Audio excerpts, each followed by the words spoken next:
Welcome to Ink Physics. Particle physics questions often look like a memory test. You see a reaction, one particle is missing, and it feels as though you either remember the answer or you don't. But most A-level particle questions can be reduced to 4 ledgers: electric charge, baryon number, lepton number, and strangeness. Consider these 2 missing particles.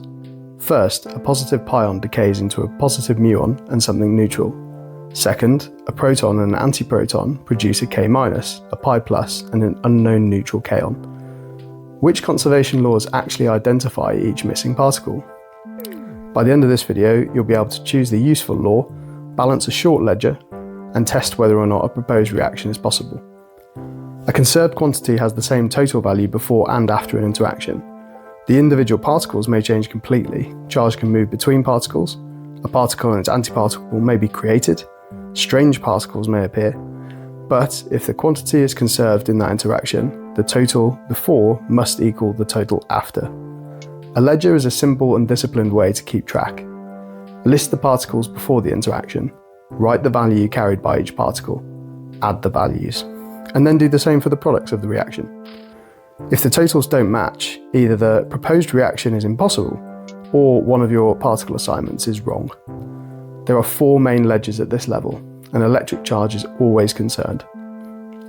Baryon number keeps track of baryons and antibaryons. A baryon has a baryon number of +1. An antibaryon has -1. Mesons and leptons have 0. Lepton number keeps track of leptons and antileptons. A lepton has +1 and an antilepton has -1. Hadrons, and this includes protons, neutrons, pions, kaons, all have 0. Strangeness keeps track of strange and anti-strange quarks. A strange quark has a strangeness of -1, and an anti-strange quark has a strangeness of +1. The signs belong to different properties, so don't mix them. A positive muon has a positive electric charge, but it is an anti-lepton, so its lepton number is -1. A neutral antineutrino has 0 charge, but a lepton number of -1. Positive charge does not mean a positive lepton number. The key skill is not checking every law with equal effort. It's recognizing which laws contain the information the question is asking for. We will begin with a charge and a baryon number, then use a lepton number and strangeness to solve the 2 missing particle puzzles from the opening. Start with electric charge. Charge is always conserved, so it should be one of your first checks. Take neutron beta decay. A neutron decays into a proton, an electron, and an electron antineutrino. The neutrino begins with charge 0. The proton contributes +1, and the electron contributes -1. The antineutrino contributes 0. So the charge ledger is 0 equals +1, -1, plus 0. The total balances. Charge can also tell us the charge of an unknown particle, but it often cannot tell us exactly what that particle is. So suppose a positive pion decays into a positive muon and 1 neutral particle. The charge ledger is +1 equals +1 plus 0. That tells us the missing particle must be neutral, but both a neutrino and an antineutrino are neutral. Charge has narrowed the options, but it hasn't solved the question, and that distinction matters. A conservation law may be useful, check, but without being the decisive law. Now consider baryon number. A proton and a neutron are baryons, so each has a baryon number of +1. An antiproton is an antibaryon, so it has a baryon number of -1. Mesons, such as pions and kaons, have baryon number 0. Leptons also have a baryon number 0. So here's a proposed reaction. A proton decays into a positive pion and a neutral pion. The charge appears to balance. +1 equals +1 plus 0. So the charge alone does not reject it. Now check baryon number. The proton begins with a baryon number +1. Both pions are mesons, so the final baryon number is 0. The ledger is +1 does not equal 0 plus 0. The reaction therefore violates baryon number conservation. Now compare that with the proton antiproton collision producing only mesons. The proton contributes +1. The antiproton contributes -1. The initial total is 0. Every meson in the final state has a baryon number 0, so the final total can also be 0. That reaction can pass the baryon number check. The useful rule is, If baryons appear, disappear, or turn into other particles, check the baryon number. But remember what the check can and cannot do. Baryon number can tell you that a baryon must remain somewhere in the products. It cannot normally tell you whether that baryon is a proton, a neutron, or some other baryon. Likewise, charge can determine an unknown charge, but may not determine the particle family. Before moving on, try this quick check. A neutron decays into a proton, an electron, and one neutral particle. Which law confirms that a baryon remains in the interaction? It's the baryon number. Which law confirms that the proton and electron charges cancel? That's the electric charge. And which law will identify whether the neutral particle is a neutrino or an antineutrino? That requires a lepton number, which is our next ledger. Return to the first puzzle from the opening. A positive pion decays into a positive muon and one neutral particle. Is the missing particle a muon, neutrino, or a muon antineutrino? Start with charge. The positive pion has a charge of +1. The positive muon has a charge of +1. The missing particle must have a charge 0. But both choices are neutral, so charge can't decide. Now use lepton number. A pion is a meson, not a lepton, so is lepton number 0. A positive muon is the antiparticle of a negative muon, is therefore an anti-lepton, and has a lepton number of -1. The final total must still be 0, so the neutral particle must contribute lepton number +1. A neutrino is a lepton, and has a lepton number of +1. An antineutrino has a lepton number of -1. Therefore, the missing particle is a neutrino, not an antineutrino. So the ledger is 0 equals -1 plus +1. The decay is pi plus decays into mu plus and a muon neutrino. There's one more check left. The lepton family must match.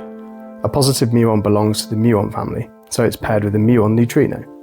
The electron family alternative is also possible. Pi plus decays into a positron and an electron neutrino. A positron is an electron family, anti-lepton, with lepton number of -1. The electron neutrino supplies +1. What you must not do is mix the families. A positive muon with an electron neutrino is not the matched pair required by the decay. Nor should you pair it with the positive muon with a muon antineutrino.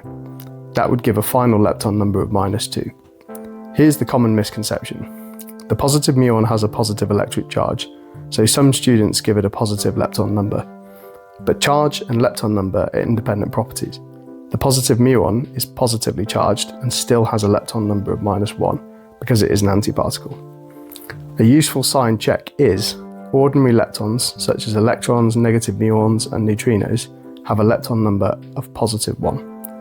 Their antiparticles, including positrons, positive muons, and antineutrinos, have lepton number of -1. Try one retrieval question. In neutron beta decay, the electron has lepton number +1. The initial neutron has lepton number 0. What must the neutral particle contribute? It's -1, so the neutral particle is an electron antineutrino. The decision rule is simple. Whenever leptons appear in a reaction, check lepton number. Then check that lepton family matches. Charge tells you whether the particle is neutral or charged. Lepton number tells you whether it is a particle or an antiparticle. That solves the first unknown from the opening. The second unknown is the neutral-kaon, and that requires strangeness. Strangeness is the conservation law that causes the most confusion because it depends on the type of interaction. A strange quark has strangeness of -1, an anti-strange quark has strangeness +1. Up and down quarks have strangeness 0. In a strong interaction, total strangeness is conserved. Strange particles may still be created, but the positive and negative strangeness must balance, and this is sometimes called associated production. In weak decay, strangeness can change, so do not apply the strong interaction rule automatically to every kaon decay. Now return to the second puzzle. An antiproton and a proton produce K-, a pi+, and a neutral K0. The particles are being produced in a collision through the strong interaction, so total strangeness must be conserved. Before the collision, the proton and the antiproton contain no strange quarks. The initial total strangeness is 0. Now build the product ledger. The K- contains a strange quark, so it has a strangeness of -1. And the pi+ contains only up and down flavours, so it has a strangeness of 0. The K0 is unknown, so the ledger is 0 equals -1 plus 0 plus the strangeness of K0. To restore the total to 0, K0 must therefore have a strangeness of +1. That means it must contain an anti-strange quark. The bar above the S means anti-quark. A strange quark has strangeness of -1. The anti-strange quark has the opposite value, +1. Strangeness has identified one constituent, but we still need the complete meson. A kaon is a meson, so it contains one quark and one antiquark. K0 is electrically neutral. The anti-strange quark has a charge of +1/3 of E, so the other quark in this meson must therefore have a charge of -1/3 of E. That's a down quark, so the neutral-kaon is a down quark and an anti-strange quark. On screen this is written K0 equals D S bar. Don't reverse the flavours. The combination S D bar is also neutral, but it contains a strange quark and therefore has strangeness of -1. That is the anti-K0, not the K0 required by this reaction. This example shows how the laws work together. Baryon number confirms the final particles can all be mesons. Charge confirms the unknown kaon is neutral. But strangeness in this question is the decisive law, because it tells us that kaon must contain an anti-strange quark. The short method is identify the interaction, balance strangeness, translate the sign into strange or anti-strange, and then use charge to complete the quark pair. That solves the second unknown from the opening. Okay, let us finish by choosing the useful law in 3 quick challenges. Challenge 1. A proton is proposed to decay into a positive pion and a neutral pion. The charge balances. Is the reaction allowed? No. The proton begins with baryon numbers +1. Both pions are mesons with baryon number 0. Baryon number would disappear, so the reaction is absolutely forbidden. Challenge 2. A positive pion decays into a positron and one neutral particle. Which law identifies the neutral particle? Charge tells us only that the missing particle is neutral. Lepton number is decisive. The pion begins with a lepton number 0. The positron is an anti-lepton with -1. The missing particle must provide +1, so it's an electron neutrino. Third and final challenge. A strong collision creates a K+ together with several non-strange particles. Can the K+ be the only strange particle in the final state? No. K+ contains an anti-strange quark and has strangeness of +1. The initial state has strangeness 0. This is a strong interaction which conserves strangeness, so another product must carry strangeness -1. The strange particles must be produced in a balancing combination. Now reduce the whole topic to a decision tree. First, always check electric charge. It's a universal law and often eliminates impossible options immediately. Second, if baryons appear or disappear, check the baryon number.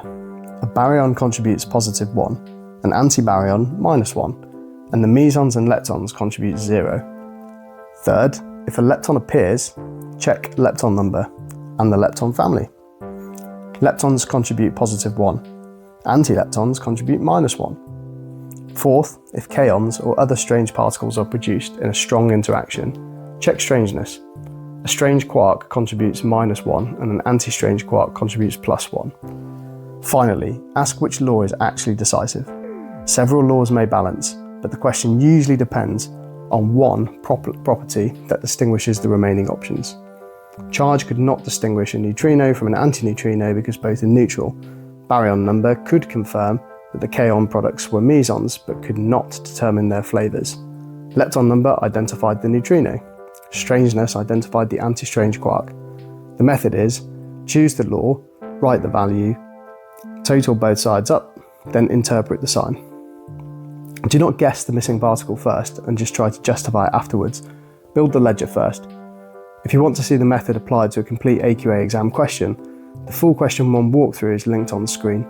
You should now be able to turn many particle reactions from a memory test into short conservation problems.